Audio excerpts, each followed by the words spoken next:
हरे कृष्णा कृष्णा कृष्णा हरे हरे, हरे राम राम राम हरे हरे। श्रीमद् भागवत महापुराण की जय। निताय गौर प्रेमानंदे, हरि हरि बोल। तो आप सबका स्वागत श्रीमद् भागवत महापुराण की कक्षा में। और हम लोग श्रीमद् भागवत महापुराण का दूसरे स्कंद का अध्याय संख्या 6 है, जिसका नाम है पुरुष सूक्त की पुष्टि, है ना। और उसका हम लोग श्लोक संख्या 23 आज पढ़ रहे हैं, जो इस प्रकार से है। यदास्य नाभ्यात् नलिनात् अहमासं महात्मनः नाविदं यज्ञ संभारान् पुरुषावयवानिते। यदा अस्य नाभ्यात् नलिनात् अहमासं महात्मनः नाविदं यज्ञ संभारान् पुरुषावयवानिते। हरे कृष्ण। हरे कृष्ण प्रभु जी। यदास्य नलिनाद् अहमासं महात्मना नाविदं यज्ञ संभारन् पुरुषाव्यवानिते। हरि बोल। और कोई भक्त? प्रभु जी, नमः प्रणाम प्रभु जी। यदास्य नाभ्यात्नादिनात् अहम् आसं महात्मना नाविदमं यज्ञ संभारं धारणं पुरुषा अव्ययवान विते। हरे कृष्ण। ओके, तो हमने कल के श्लोक में देखा कि भगवान से सारे ब्रह्मांड निकलते हैं, सारी तरह के भौतिक तत्व, सारे गुण, सारी इंद्रियां, और इन सारे इंद्रियों से युक्त जो विराट रूप है वो भगवान से ही उत्पन्न होता है। फिर भी ऐसे भौतिक प्राकट्य से वे उसी प्रकार पृथक रहते हैं जिस प्रकार सूर्य अपनी किरणों से और ताप से पृथक रहता है। कल हमने इसको देखा था कि भगवान अपने धाम गोलोक वृंदावन में रहते हैं, लेकिन वहां रहते हुए भी भगवान इस संसार में अपने आप को प्रकट करते हैं। जैसे सूर्य तो अपने लोक में ही रहता है, लेकिन यहाँ अपनी किरणों के माध्यम से प्रकट होता है, उसी प्रकार से भगवान अपनी शक्तियों के माध्यम से प्रकट होते हैं इस संसार में। और उसके लिए ब्रह्म संहिता का एक श्लोक भी हमने पढ़ा था। क्या श्लोक था ब्रह्म संहिता का? आनंद चिन्मय रस प्रतिभाविताभि स्थाभिर्य एव निज रूपतया कलाभि गोलोक एव निवसन्त्यखिलात्मभूतो गोविंदमादि पुरुषम तम अहम भजामि। तो इसको कल हमने पढ़ा था। आज का जो श्लोक है वो इस प्रकार से है, आप सब लोग देखिए। जब मैं महापुरुष भगवान महाविष्णु के नाभि कमल से उत्पन्न हुआ था, देखिए ब्रह्मा जी ने स्वीकार किया कि उनका प्राकट्य कहाँ से हुआ है? भगवान के नाभि कमल से। खुद कह रहे हैं ब्रह्मा जी कि जब मैं महापुरुष भगवान महाविष्णु के नाभि कमल से उत्पन्न हुआ था, तब मेरे पास यज्ञ का अनुष्ठान करने के लिए उन महापुरुष के शारीरिक अंगों के अतिरिक्त अन्य कोई सामग्री नहीं थी। भगवान के अंग ही उस समय मेरे पास थे, कुछ और था नहीं, है ना। जैसे कोई बच्चा पैदा होता है, तो जिस दिन वो पैदा होता है उसके पास कुछ नहीं होता है, केवल उसकी माँ उसके पास होती है ना। माँ के विभिन्न अंग, किसी में वो बैठता है, किसी से दुग्ध पान करता है ना, किसी से उसको शेल्टर मिलता है। इस प्रकार से उसकी माँ ही उसके लिए सब कुछ होती है। तो उसी प्रकार से ब्रह्मा जी कह रहे हैं, जब मेरी भी उत्पत्ति हुई ब्रह्मा भगवान के नाभि कमल से, तो नो वन वाज देयर, कोई सामग्री वहां नहीं थी है ना। तो उस सामग्री केवल भगवान के जो अंग हैं वही सब सामग्री थी। तो तात्पर्य भाई अर्चनीय वंदनीय प्रात स्मरणीय जगत गुरु श्री प्रभुपाद जी द्वारा प्रभुपाद की जय। प्रभुपाद बता रहे हैं ब्रह्मांड के सृष्टा ब्रह्मा स्वयं भू कहलाते हैं, जिसका अर्थ है वे जो माता पिता के बिना उत्पन्न हुए। ब्रह्मा जी को स्वयं भू भी कहते हैं, है ना। और सृष्टि का सामान्य नियम यह है कि माता तथा पिता इनके संसर्ग के फल स्वरूप ही जीव उत्पन्न होता है। कोई आपको बोलेगा कि नहीं आसमान से टपक के आ गया, तो आप नहीं मानोगे। ये कोई बोलेगा एक पुरुष था, बिना स्त्री के उसने बच्चे को जन्म दे दिया, या स्त्री ने बिना पुरुष के संग के बिना ही बच्चे को जन्म दे दिया, ऐसा पॉसिबल नहीं है ना। आप नहीं मानोगे, मैं भी नहीं मानूंगा, ठीक है। लेकिन जो प्रथम जीव इस सृष्टि में पैदा हुए ब्रह्मा जी, वो भगवान कृष्ण के पूर्ण महाविष्णु अंश के नाभि कमल से उत्पन्न होते हैं। सोचो, भगवान का तरीका ही अलग है, जो कि हमको भगवान से अलग करता है। तरीका ही अलग है भगवान का उत्पन्न करवाने का, है ना। भगवान कभी कभी आंखों से ही पैदा कर लेते हैं, कभी हृदय कमल से उनके कोई प्रकट होता है, कभी नाभि कमल से प्रकट होता है, कभी चरणों से प्रकट होता है। ऐसे महान भगवान श्री कृष्ण, उनका एक अंश है महाविष्णु। इसी महाविष्णु के नाभि कमल से ब्रह्मा जी उत्पन्न होते हैं। अतएव ब्रह्मा भी भगवान के शरीर के अंग है। प्रकट होने के बाद ब्रह्मा को ब्रह्मांड के भीतर विराट शून्य में अंधकार के अलावा कुछ और दिखा नहीं। केवल अंधकार उनको दिखता है, कुछ और दिखता ही नहीं, है ना। उन्हें बेचैनी हुई, जैसे हम कहीं पर हों और केवल अंधेरा अंधेरा हो चारों तरफ, क्या करेंगे? हमें भी बेचैनी होगी, ये कभी अंधकार दूर होगा, कब प्रकाश आएगा, है ना। तो उनके हृदय में बेचैनी हुई, और उनके हृदय में जो भगवान बैठे हुए हैं, उन्होंने प्रेरित किया कि वो तपस्या करें। उनको सुनाई दिया तप तप तप, है ना, तपस्या करें, जिससे यज्ञ के अनुष्ठान हेतु सामग्री प्राप्त हो सके। लेकिन इन दोनों अर्थात भगवान महाविष्णु तथा भगवान के अंग से जन्मे हुए ब्रह्मा, इनके अलावा वहां कुछ भी नहीं था। केवल भगवान थे, उनके अंग थे और ब्रह्मा जी थे। तो यज्ञ के अनुष्ठान के लिए अनेक सामग्रियों की, विशेष रूप से पशुओं की आवश्यकता होती है। पशु यज्ञ भी पशु वध के निमित्त नहीं किया जाता, अभी तो यज्ञ को सफल बनाने के लिए किया जाता। यद्यपि यज्ञ की अग्नि में भेंट किया गया पशु नष्ट हो गया प्रतीत होता है, किंतु पटु पुरोहित द्वारा उच्चारित वैदिक मंत्रों से अगले ही क्षण उसे नवीन जीवन प्रदान किया जाता है। जब ऐसा पटु पुरोहित उपलब्ध नहीं होता, तब ये यज्ञ की बलि वेदी में पशु यज्ञ करना वर्जित है। तो भक्तों, ऐसा नहीं है कि हमारे शास्त्रों में कहीं पशु बलि के लिए लिखा ही नहीं है, लिखा हुआ है। और इनफैक्ट लोग पहले करते भी थे। ब्राह्मण बहुत शुद्ध होते थे, बहुत ही एक्सपर्ट पंडित होते थे। ये पंडित क्या करते थे, जैसे किसी पशु की बलि देते थे यज्ञ में, तो उसी यज्ञ के दौरान उस पशु का पुराना शरीर खत्म होता था यज्ञ के प्रभाव से, और उसको नया शरीर मिलता था। इसीलिए ऐसा यज्ञ अलाउड था। तो अगर ऐसा पंडित कोई कर लेगा अभी पशु बलि, तो हम लोग मना नहीं करेंगे, कोई भी उसको मना नहीं करेगा, है ना। वो जाए पशु को मारे और उसका पुराना शरीर छोड़ करके उस पशु को एकदम जवान बना दे। तो ऐसा यज्ञ कोई कर सकता है, तो फिर पशु बलि खराब नहीं है ना। लेकिन हम तो मारते हैं मार करके, बल्कि हम तो बूढ़ा पशु भी नहीं मारते, हम तो जवान पशु चाहिए होता है पशु बलि में मारने के लिए। और यज्ञ में तो जो भी हो, फिर जितने लोग वहां इकट्ठे हो रखे हैं सब बढ़िया से उसको खाते हैं, है ना, खा करके। क्योंकि भोग तो किसी देवी देवताओं को भी भोग नहीं लगता भाई, मांस तो, है ना। तो भगवान को तो कैसे लगेगा। तो इस तरह से वो लोग खाते हैं, तो इसलिए पशु बलि नहीं होनी चाहिए। पशु बलि तभी होना चाहिए जब कोई एक्सपर्ट पंडित, ऐसा पुरोहित हो जो उससे नया पशु पैदा कर सके, है ना। तो इसीलिए प्रभुपाद बता रहे हैं कि बलि वेदी में पशु यज्ञ करना वर्जित है, क्योंकि हम उससे नया पशु नहीं तैयार कर पा रहे। इस तरह ब्रह्मा ने यज्ञ की सामग्री भी गर्भोदक्षाय विष्णु के अंगों से ही तैयार की, जिसका अर्थ ये हुआ कि ब्रह्मा ने इस ब्रह्मांड की सृष्टि की। यद्यपि शून्य से कुछ भी उत्पन्न नहीं होता, किंतु भगवान के शरीर से प्रत्येक वस्तु उत्पन्न होती है। जो लोग बोलते हैं शून्यवादी, सब कुछ शून्य से प्रकट हुआ, नहीं, भगवान के अंगों से सब कुछ प्रकट हुआ। पहले भगवान थे, हमेशा से हैं, हमेशा रहेंगे। उन्हीं भगवान से विराट रूप उत्पन्न हुआ, और उस विराट रूप में अलग अलग अंग हैं भगवान के, और इन्हीं अंगों से अलग अलग सामग्री प्रकट हुई, ऐसा भागवतम का कथन है ना। तो श्रीमद् भगवद गीता 10.8 में भगवान कहते हैं, अहम सर्वस्व प्रभो मत्तः सर्वम प्रवर्तते। तो प्रत्येक वस्तु मेरे शारीरिक अंगों से निर्मित है, अतः मैं ही समस्त सृष्टि का मूल स्रोत हूँ। भगवान कहते हैं गीता के 10वें अध्याय में, सब कुछ मैं ही हूँ, मेरे से ही सब कुछ प्रकट होता है ना। निर्विशेषवादियों का तर्क है कि जब प्रत्येक वस्तु भगवान के अतिरिक्त और कुछ है ही नहीं, तो भगवान की पूजा करने से क्या लाभ। किंतु सगुणवादी बड़ी ही कृतज्ञता के साथ भगवान की पूजा और भगवान के शारीरिक अंगों से उत्पन्न हुई सामग्री का उपयोग करते भी करता है। फल तथा फूल पृथ्वी के शरीर से प्राप्त होते हैं, फिर भी बुद्धिमान भक्त पृथ्वी से ही उत्पन्न हुई सामग्री से माता पृथ्वी की पूजा करते हैं।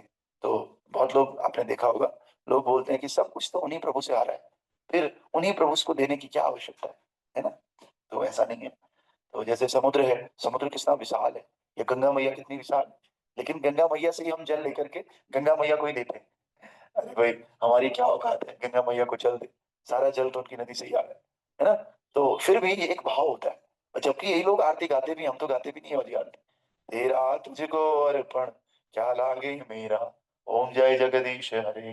तो तेरा तुझको अर्पण खुद ही गा रहे हैं कि भाई तेरे से लेकर के तेरे को ही अर्पण करना है ना। तो वही है, हम लोगों को क्या करना है, भगवान से उत्पन्न हुई वस्तुओं से ही भगवान की सेवा करनी है। गाय माता से दूध निकलता है, गाय माता से उसका प्रोडक्ट निकलता है, उससे अगरबत्ती बनती है ना। और जब गौ पूजा होती है, गौदान होता है ना, शादियों में होता है, या किसी दिन अभी दिवाली में गौ पूजा होगी, तो उसी पूजा में हम गाय से निकले हुए प्रोडक्ट से जो अगरबत्ती धूप ये सब बनता है, उसी से गाय की पूजा करते हैं, है ना। तो दिस इज एटिकेट, एक तरह का भाव है जो निर्विशेषवादी शून्यवादी कभी समझ नहीं पाएंगे इस बात का, है ना। तो इसीलिए इसी प्रकार प्रभुपाद भी आगे बता रहे हैं, बुद्धिमान भक्त पृथ्वी से ही उत्पन्न हुई सामग्री से माता पृथ्वी की ही पूजा करते हैं, है ना। भू मतलब पृथ्वी होता है, भू की पूजा करते हैं सब लोग, लेकिन सब कुछ तो पृथ्वी दे रही है और उसी से पृथ्वी की पूजा करते हैं, है ना। तो इसी प्रकार एक आप ऐसे भी समझ सकते हो, जैसे पिताजी का बर्थडे है, जन्मदिन है पिताजी का, हम पिताजी का जन्मदिन मना रहे हैं, लेकिन सारी सामग्रियां तो पिताजी लेकर के आ रहे हैं, उन्हीं के पैसे का यूज करके हम गुब्बारे फुला रहे हैं, सजाने की चीजें लेकर के आ रहे हैं, पनीर लेकर के आ रहे हैं, बढ़िया बढ़िया आइटम बना रहे हैं, रसगुल्ला बना रहे हैं उन्हीं के लिए। तो वही है ना, हम भी एक भाव और प्रेम की बात है कि हम मुझसे जितना प्रेम करते हैं उन्हीं के लाए हुए पैसों से उन्हीं के लिए बर्थडे सेलिब्रेट करते हैं। उसी प्रकार से भगवान से सब कुछ मिलता है और भगवान से दी गई सामग्री से हम उन्हीं की पूजा करते हैं। ये प्रेम है और भाव है ना। तो फिर आगे कह रहे हैं कि फिर भी इसी प्रकार माता गंगा की पूजा गंगा जल से ही की जाती है, फिर भी पूजक को ऐसी पूजा का फल मिलता है। भगवान की पूजा भी भगवान के शारीरिक अंगों से उत्पन्न हुई सामग्री द्वारा की जाती है, तो भी पूजक जो स्वयं भगवान का ही अंश है, भगवान की भक्ति का फल प्राप्त करता है। एक और जहां निर्विशेषवादी त्रुटिवश इस निष्कर्ष पर पहुंचता है कि वो साक्षात भगवान है, वहीं सगुणवादी अत्यंत कृतज्ञता पूर्वक भक्ति भाव से भगवान की पूजा करता है और जानता रहता है कि भगवान से भिन्न कुछ भी नहीं है। अतएव भक्त प्रत्येक वस्तु को भगवान की सेवा में लगाना चाहता है, क्योंकि वो जानता है कि प्रत्येक वस्तु भगवान की संपत्ति है, उसे कोई भी व्यक्ति अपनी स्वयं की संपत्ति होने का दावा नहीं कर सकता। ये एकात्म की पूर्ण धारणा पूजक को भगवान की प्रेमा भक्ति में रत रहने में सहायक होती है, लेकिन निर्विशेषवादी झूठे ही गर्वित होकर सदा अभक्त बना रहता है और भगवान कभी उसे मान्यता प्रदान नहीं करते, है ना। तो आप इसको इस प्रकार से ले सकते हो, जैसे कोई गेस्ट आपके घर में आता है, हमारे घर में आता है, तो वो गुलाब जामुन का एक डब्बा लेकर के आता है ना। तो हम वो गुलाब जामुन उसको ऑफर नहीं कर सकते क्या? हम क्या सोचेंगे, नहीं यार गुलाब जामुन यही तो लाया है, इसको क्यों देना है। इवन मैं कई बार किसी के घर जाता हूँ तो मैं देखता हूँ जैसे कुछ फ्रूट्स हम लेकर के जाते हैं, एप्पल वगैरह, तो जैसे प्रसाद हमने ले लिया, प्रसाद के बाद वो फटाफट उसी एप्पल को काटते हैं और उस एप्पल को काट करके हमें ऑफर करते हैं, समझ रहे हैं ना। तो ऐसा नहीं होता निर्विशेषवादी में। आपको एक अंतर समझाना चाह रहा हूँ। निर्विशेषवादी कहते हैं कि सब कुछ तो भगवान से निकला है, आप इसी चीज से भगवान की पूजा क्यों कर रहे हो, इसलिए खाओ पियो और बस सब एक ही है, इसलिए पूजा करने की ऑफर करने की आवश्यकता नहीं है।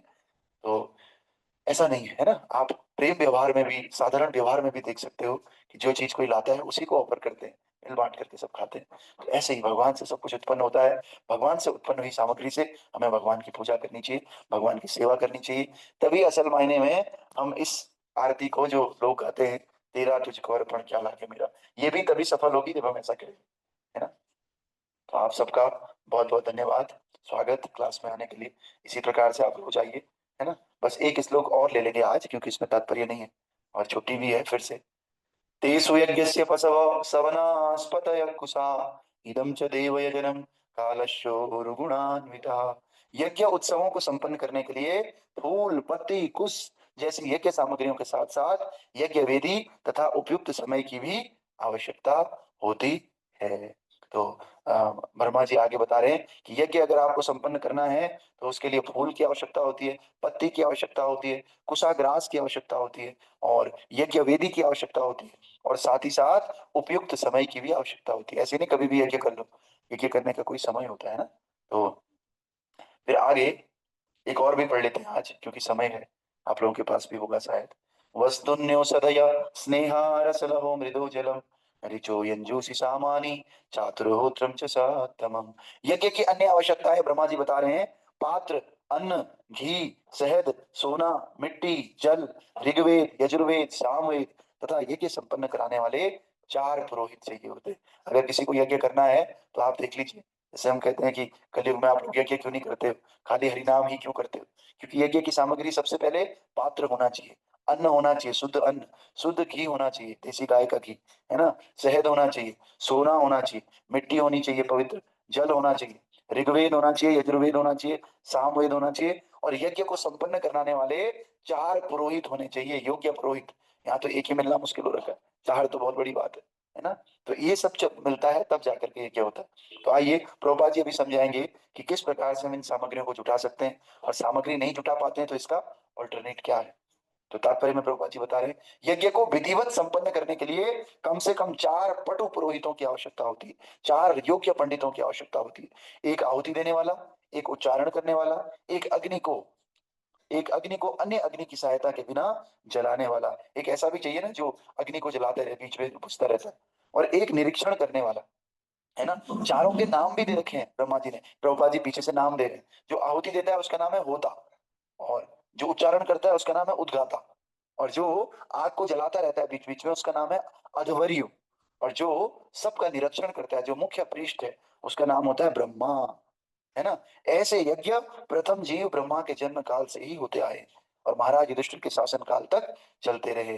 पांडवों के शासन काल तक, युधिष्ठिर के शासन काल तक ये सारे यज्ञ होते रहते थे, है ना। किंतु प्रभुपाद बता रहे हैं आज के कलह एवं भ्रष्टाचार के युग में ऐसे पटु ब्राह्मण पुरोहित अत्यंत दुर्लभ हैं। ऐसे ब्राह्मण दुर्लभ हैं, नहीं मिलते हैं कहीं भी, ढूंढने से भी।